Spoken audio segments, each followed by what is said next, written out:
28 मार्च 2024 को मुख्तार अंसारी की मौत हो गई थी।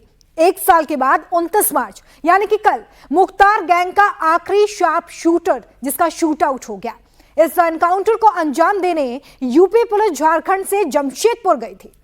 25 से ज्यादा राउंड फायरिंग हुई, देसी बम से हमला भी हुआ, यूपी एसटीएफ के एसपी को गोली तक लगी।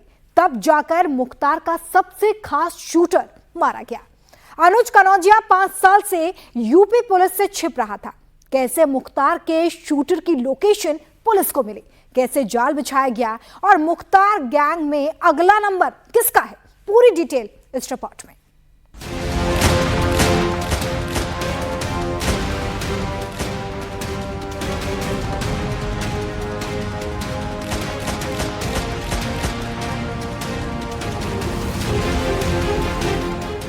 पच्चीस राउंड फायरिंग हुई, झारखंड के जमशेदपुर में एनकाउंटर हुआ और माफिया मुख्तार का आखिरी बड़ा शार्प शूटर भी मारा गया।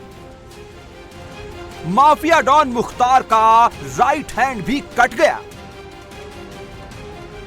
मुख्तार अंसारी की मौत हो चुकी है और अब मुख्तार गैंग का अंत नजदीक आ गया है।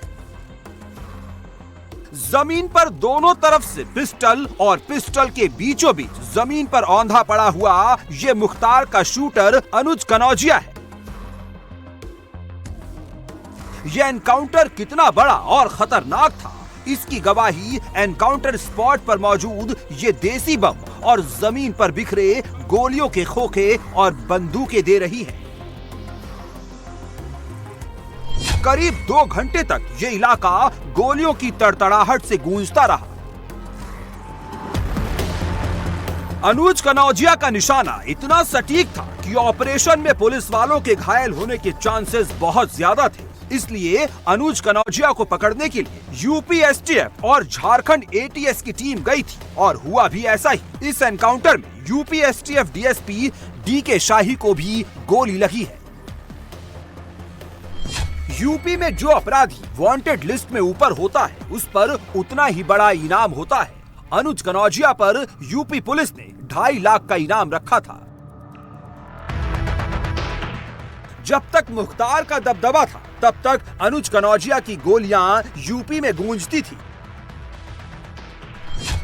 वो दोनों हाथों से एक साथ हथियार चला सकता था, एक साथ वो 2-2 बंदूकों से निशाना लगा सकता था।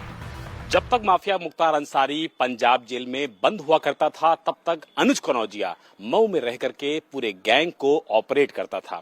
उसके खौफ का अंदाजा आप इसी बात से लगा सकते हैं कि मऊ इलाके में लोगों ने अपनी दुकानों के बाहर जो बोर्ड हुआ करता था उसमें से अपने मोबाइल नंबर हटवा दिए थे, क्योंकि उन्हीं नंबरों पे कॉल करके माफिया अनुज कनौजिया उनसे रंगदारी की मोटी रकम वसूलता था और जो ये रकम देने से मना करता था अनुज कनौजिया उन्हें रास्ते से हटा देता था। अनुज कनौजिया की सबसे ज्यादा दहशत उस वक्त के रानीगंज और चिड़ियाकोट थाना क्षेत्र के बाजारों में थी। अप्रैल 2021 में मुख्तार को बांदा जेल में शिफ्ट किया गया और उसके बाद से ही अनुज कनौजिया लापता हो गया। अनुज कनौजिया यूपी के मऊ का रहने वाला है और अनुज कनौजिया का एनकाउंटर मऊ से 566 किलोमीटर दूर जमशेदपुर में हुआ है। मुख्तार के शार्प शूटर को लगा था नाम बदल लेगा, जगह बदल लेगा, स्टेट बदल लेगा तो यूपी पुलिस से बच जाएगा। लेकिन अनुज कनौजिया के सीने में जो गोली लगी है वो यूपी पुलिस की है। देखिए, जहां एनकाउंटर हुआ है उस स्पॉट पर पुलिस और एटीएस के कमांडर मौजूद हैं। एसटीएफ की कई टीमें इसके पीछे लगी थी और फाइनली गोरखपुर यूनिट ने इस इलाके में जहां पर उसके होने की सूचना प्राप्त हुई थी वहां लगातार कैंप करके इसको तलाशने की कोशिश की। झारखंड पुलिस की ही मदद ली गई और फाइनली इसको ट्रैक डाउन करके इसके साथ मुठभेड़ हुई और ये मारा गया। ये बहुत ही बढ़िया शूटर था। ये दोनों हाथों से पिस्टल चला सकता था और इसके पास से जो वेपन्स मिले हैं उसमें एक तो 9mm ब्राउनिंग पिस्टल है जो जनरली पुलिस, पैरामिलिट्री या आर्मी के पास ही होती है। इस वेपन का सोर्स भी अभी ट्रेस करना बाकी है। इसके अलावा एक .32 पिस्टल भी मिली है और काफ़ी भारी मात्रा में कारतूस थे वहाँ। इसने घिरने के बाद काफ़ी फायरिंग की पुलिस यूनिट पर, जो जॉइंट पुलिस टीम थी, और लेकिन चूंकि ये घिर चुका था, पुलिस वेल प्रिपेयर्ड थी, वेल आर्म्ड थी, इसलिए फाइनली इसको मार गिराया। अनुज कनौजिया को ये बात मालूम थी कि आज नहीं तो कल उसका नंबर आएगा, इसलिए वो यूपी से फरार हो गया था। अनुज को जो डर था उसका डर सच साबित हुआ। मुख्तार की मौत के ठीक 1 साल 2 दिन बाद उसका नंबर भी आ गया।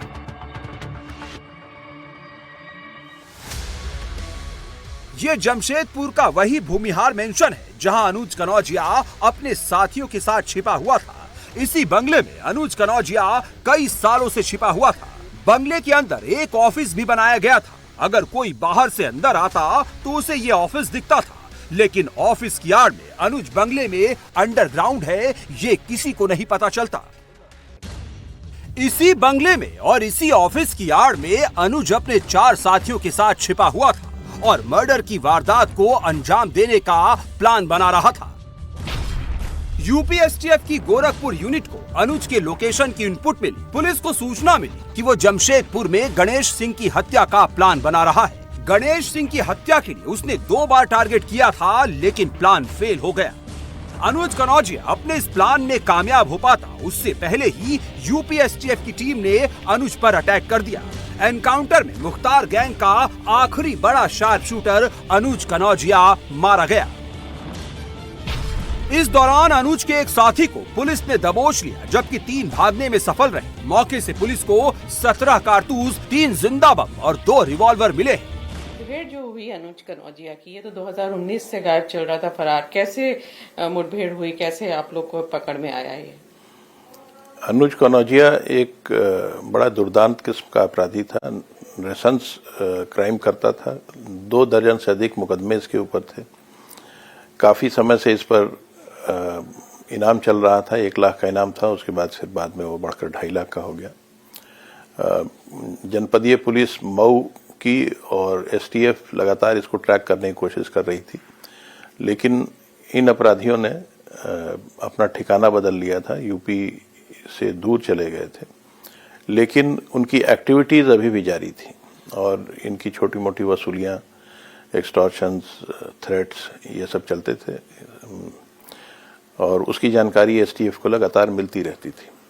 तो इसको फाइनली एसटीएफ ने जमशेदपुर में ट्रैक किया। वहाँ एक सेफ हेवन की तरह उसने एक घर ले रखा था जिसकी बाउंड्रीज 15 फीट ऊंची थी। उसमें एक कमरा बना हुआ था जिसमें ये रहता था और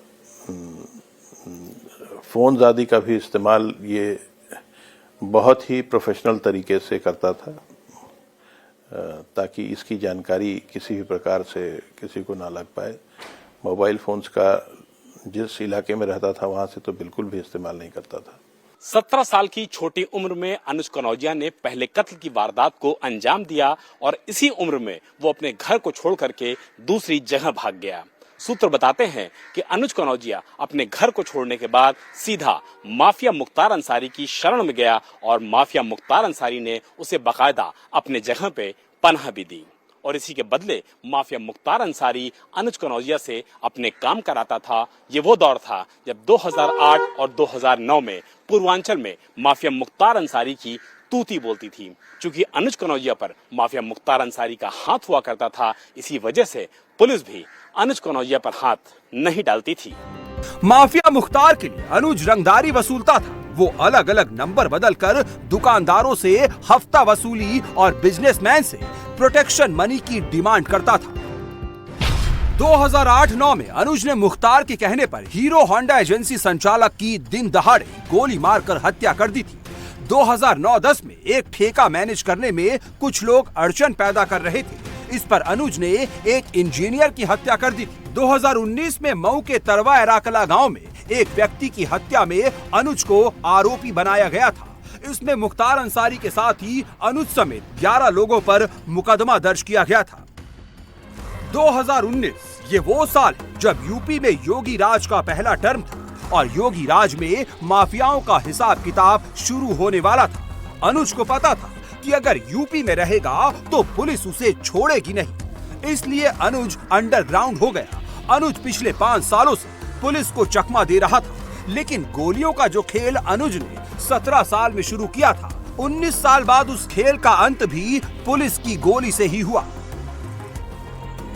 जब अनुज का एनकाउंटर हुआ तो वो 36 साल का था और 19 साल में अनुज कनौजिया ने मुख्तार की तरह ही डर और दहशत का साम्राज्य खड़ा कर दिया था। ये अनुज कनौजिया की क्राइम कुंडली है। अनुज पर murder, arms act, gangster act, गुंडा एक्ट समेत कई मुकदमे दर्ज थे। अनुज मुख्तार के लिए मऊ, गाजीपुर और आजमगढ़ के इलाकों को संभालता था, इसलिए अनुज कनौजिया का नाम इन जिलों की पुलिस फाइल में दर्ज है। अनुज कनौजिया 2.5 लाख का इनामी बदमाश, उस पर कुल मिलाकर 23 मुकदमे दर्ज थे। इसमें मऊ में 13, गाजीपुर में 7 और आजमगढ़ में 2 मुकदमे दर्ज हैं। इसमें 4 मर्डर केस है, बाकी केस रंगदारी और लूट के हैं। गैंग का ये शूटर था, किस तरह से मुख्तार गैंग में ये ऑपरेट करता था, कितने बड़े क्राइम में शामिल था ये? मुख्तार गैंग का शूटर था, तो जो भी इसको टास्क दिए जाते थे हत्या आदि के, वो ये कैरी आउट करता था। बहुत सारे केसेस में तो ये नामजद हुआ ही नहीं, क्योंकि शूटर्स का नाम कई बार प्रकाश में नहीं आता है। और लेकिन इसके बारे में, इसकी एक्टिविटीज के बारे में एसटीएफ को लगातार जानकारियां मिल रही थी और फाइनली एसटीएफ ने इसको ट्रैक डाउन कर लिया। बहुत कम उम्र में हत्या कर दी थी इसने। हाँ, इसने अपराध बहुत कम उम्र से शुरू कर दिया था। अनुज कनौजिया पर शिकंजा कसने के लिए यूपी पुलिस पहले भी कई बार कोशिश कर चुकी है। साल 2022 में आजमगढ़ में उसके घर को बुलडोजर से जमींदोज किया गया था। अनुज ने ये घर तालाब की जमीन पर कब्जा करके बनाया था। इतना ही नहीं, पुलिस ने अनुज के परिवार वालों पर भी गैंगस्टर एक्ट के तहत कार्रवाई की थी। ये अनुज की पत्नी रीना रॉय है। जब 2010 से 2016 के बीच अनुज जेल में था तो रंगदारी का कारोबार उसकी पत्नी रीना ही संभाल रही थी, और जब 2016 में अनुज बाहर आया तो रीना और अनुज मिलकर गैंग चलाने लगे, रंगदारी की डिमांड करने लगे। 2023 में रंगदारी मांगने के मामले में पुलिस ने रीना को झारखंड के रांची से गिरफ्तार किया था।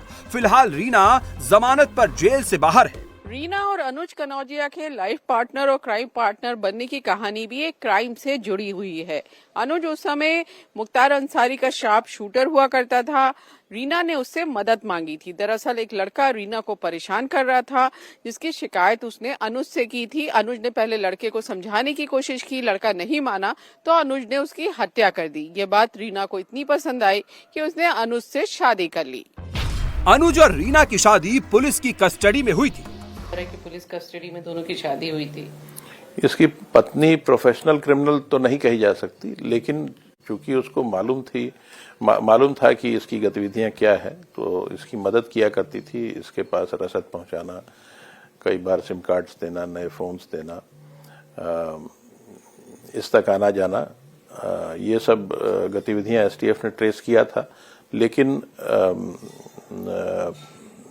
कोई डायरेक्ट क्राइम में इन्वॉल्वमेंट हो, ये ऐसा प्रकाश में नहीं आया। इसकी पत्नी की जो गतिविधियां थीं वो भी एक प्रोफेशनल क्रिमिनल की तरह इसलिए थी क्योंकि ये भी उतना ही पुलिस से बचाव अपना करती थी, उतना ही प्रोफेशनल तरीके से जितना कोई अन्य प्रोफेशनल अधिकारी करे। और इसको ट्रैक